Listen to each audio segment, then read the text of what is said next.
Welcome back to Book Club. Well, I just came in, so my glasses are a little dark, but they will lighten up as the video progresses. Today, we should have read about half of our latest book, Good Omens. Now, when we get back, we are going to talk a little bit about how the book is constructed and how we will be following the book along.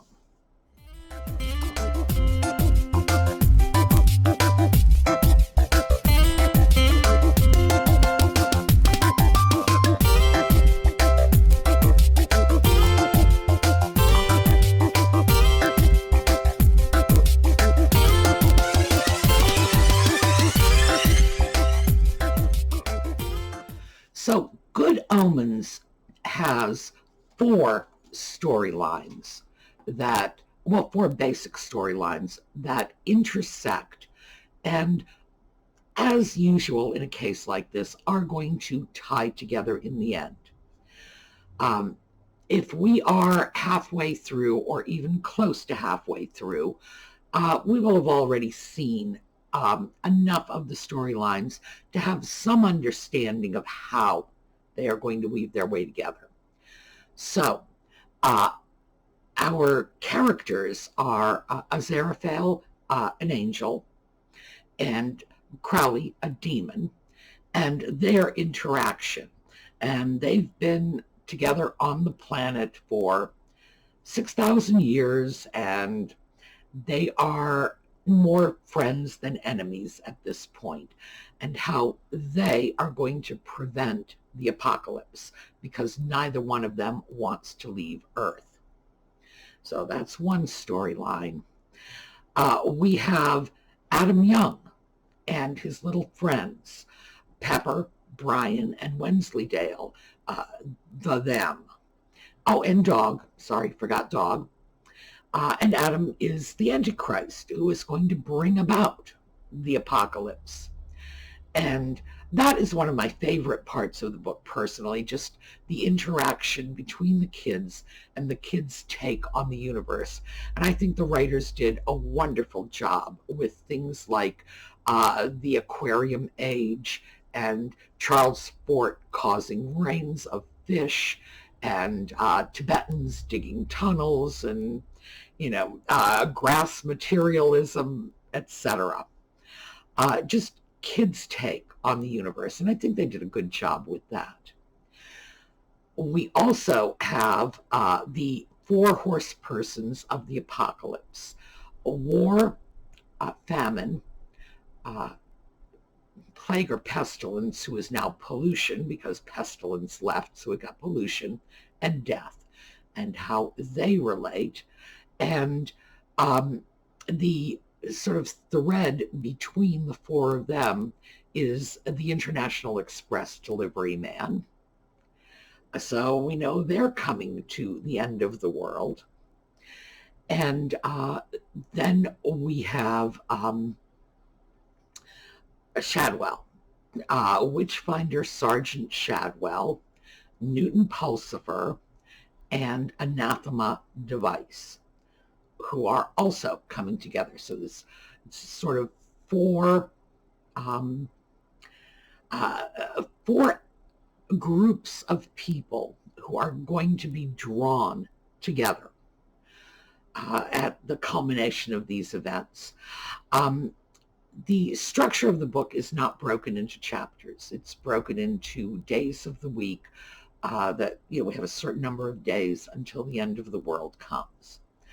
So I thought we would be able to do half the book because it is a relatively quick read. It's a fun book.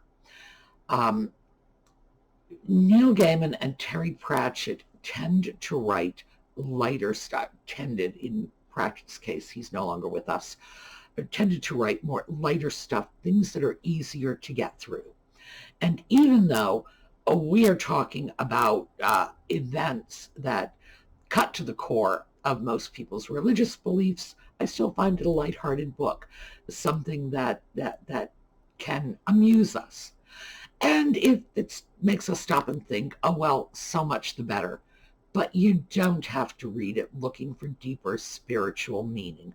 This is a book that can be read just for the giggles of it, because there are plenty of giggles. Pratchett was best known for a series that he did called Discworld, which is a sort of science fiction, fantasy, alternate universe sort of thing. And although I'm not sure Discworld was written for a younger audience, some of his other works were. Neverwhere was definitely for a young adult sort of audience.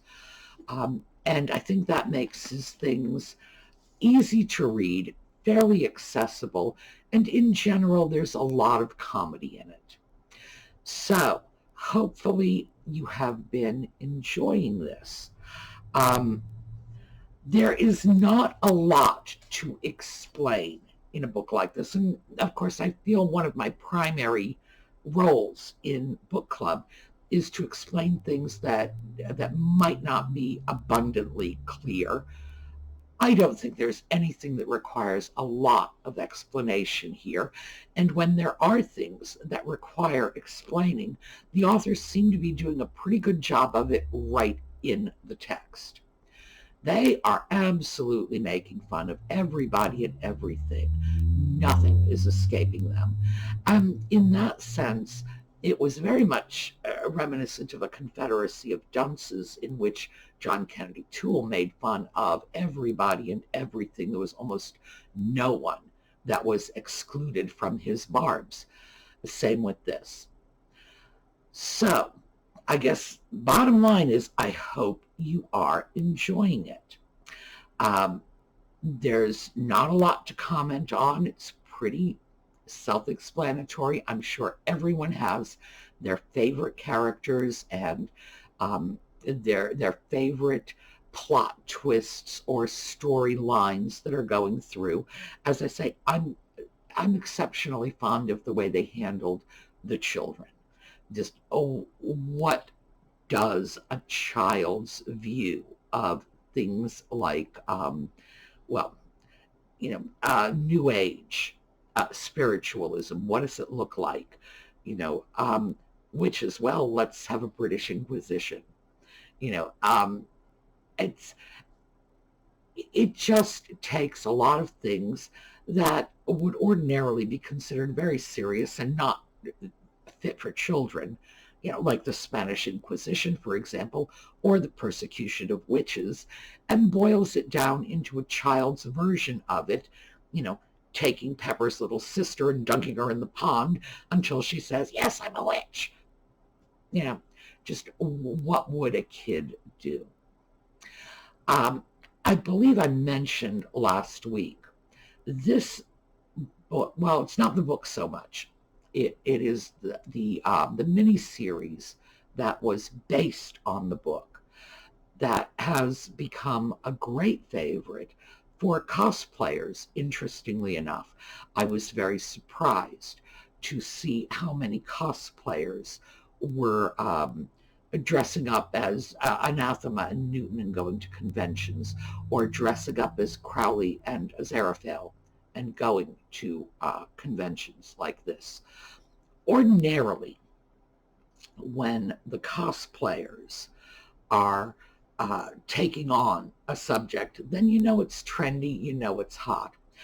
And I should mention, I just kind of take it for granted that you all know what cosplayers are. And maybe you don't. These are people, usually young people, but not necessarily, who dress up as anything, and their favorite characters, and go off to conventions all dressed up as someone else. Cosplay comes from costume play. And if you've never seen anything like this, you should really look them up. Check them out on YouTube or anywhere on the internet, you will find them, because the work they do on their costumes and their interpretations is sometimes, it's really mind-boggling, the kind of effort they'll put into this. They are not necessarily historical reenactors. It's not like a Renaissance fair or a Civil War reenactment. Their venue, rather than being, Gettysburg or a Renaissance fair, their venue is cosplay conventions, where they will just rent out a civic center and spend a weekend with their own kind having a terrific time doing this. My first exposure to cosplayers was through my interest in steampunk as an interior design style. I am not a steampunk. A steampunk is cosplayer, basically. They dress up in steampunk outfits with, gas masks and top hats and whatever. That's not my thing. I simply like it as interior design. That's the part I like. But because the steampunks, and a steampunk is a cosplayer who dresses up this way. That's what a steampunk is.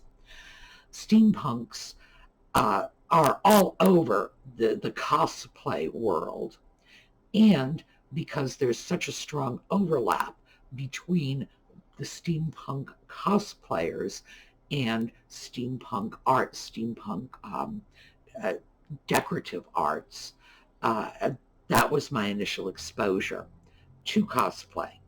And I realized when I started seeing the steampunks doing it, that other people were doing it, and people were dressing up like Batman or, a stormtrooper from Star Wars or whatever, all over the place. I saw one woman once dressed up as the Queen of Hearts. So anyway, if you're interested in taking a look at that, I would certainly suggest you do it, because, as I say, the cosplayers are having a great time with the characters, with the storyline, and, it might be fun for you. So, what else do I have to say? All right. I was going to try my new microphone on this video. I have gotten a lot of comments about people saying that the sound quality is poor. I'm very much inclined to agree with that. But I will tell you this much. Unless I can figure out how the new microphone works, this is a dream compared to the microphone. It is horrible, and the sound is just, there's so much static and background noise, and it's not a great improvement. Right now, my very best video sound is coming from my cell phone, which is, I don't know, such a comment on modern technology that the fancy camera, no, sound quality on that is terrible. The microphone plugged into the camera I'm using right now, which is not quite as fancy as the Nikon, but it's fancy. No, terrible. Meanwhile, my cell phone is doing great. So, why am I not making videos with my cell phone? Because the film quality is actually quite poor. So, I'm not sure how I am going to resolve this. Because I am not an audio-visual expert by any stretch of the imagination. But I did want you to understand that I am taking your comments seriously. I do understand that, there's a sound issue. I just have absolutely no idea how to address it just yet. And one of the things I have been considering is filming with the camera, running the cell phone, pulling the audio off the cell phone, and then matching it up to the footage on the camera. The only problem with that is if you don't sync it perfectly. That is the most annoying thing in the world. If it's a split second out of sync, I swear it will drive you nuts. I know it drives me nuts. And right now, because the Bell's palsy is still affecting the way I move my mouth, it's very hard for me to match up my face when I am speaking to the words that are coming out of my mouth. So maybe when the Bell's palsy is resolved, I will give that one a try. But I don't know. I mean, short of finding myself a 7-year-old kid, and they seem to be the only real audio-visual experts I've ever found, I'm not sure what I'm going to be able to do about it. But rest assured, I am attempting to address it. I just haven't been successful so far. All right, so let me know how you're enjoying the book in the comments, and we'll finish this book off, and then let me know if you want to go over to the Franny Fisher books next, because we can certainly do that.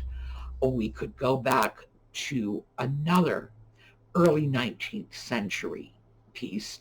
Not Jane Austen. We can go over to Walter Scott if you would like. I know a lot of you said you liked historical works. I am not 100% sold on the idea of modern novels set in previous time periods. My experience with them, to be perfectly frank, is that most of them are just, overlong Barbara Cartland novels, those bodice rippers. And I think we can do a little better than that. What was it? Something or other in Mr. Norrell. There was a book that had come out a while ago. I'll have to remember the title. I've got part of it here, but it's not coming to me. That was, fairly well written, poorly edited. They should have cut half of it because it was overlong. And the reason it was well written was because Mr. Strange and Mr. Norrell, something strange in Mr. Norrell, something like that. When I read it, when I got about 20 pages in, I started playing a game with myself. It started off with first trying to see how many pages I could go before I found an exact quote from Jane Austen. By the way, my record was 4 pages. Then, because there were so many rip-offs of Jane Austen, I decided to up the stakes, and it's like, well, no, now we're going to have to identify the book. And eventually I got to the point where it was like, well, we're going to identify the book and identify the chapter, because it was just constant. The author of that book is a plagiarist. I'm sorry to say it. I found much of the book entertaining, but if Austen's work was not in the public domain now, this author would surely have been sued. Because if I couldn't go 4 pages without coming across an Austen quote, I am quite certain that no one else could either, because I'm not an Austen scholar. I am a fan, but that's as far as it goes for me. So that one, I don't know. But again, what I am articulating here, what I am babbling actually, is some of my concerns about modern writers writing historical works of fiction. They, like I said, they tend to be bodice rippers, or they tend to be very, very plagiarized. So if we would like to do historical works, my thinking is, why not go to the historical writers? And so if Carrie Greenwood, who in a way is an historical writer, she's writing in modern times about 1920s Australia. If Carrie Greenwood does not appeal, then we can take a look at Walter Scott, who was a great writer and produced some classics, and we might be able to use this opportunity to read a classic we haven't read before. Up to you. This is your book club, so you let me know in the comments. All right. Have a terrific day, everyone. I will see you all tomorrow. Tomorrow we are going to finish up with our tour of the Fancy Schmancy Antique Store, and you can take a look at some of the rest of the bargains we got there. All right. Have a great day.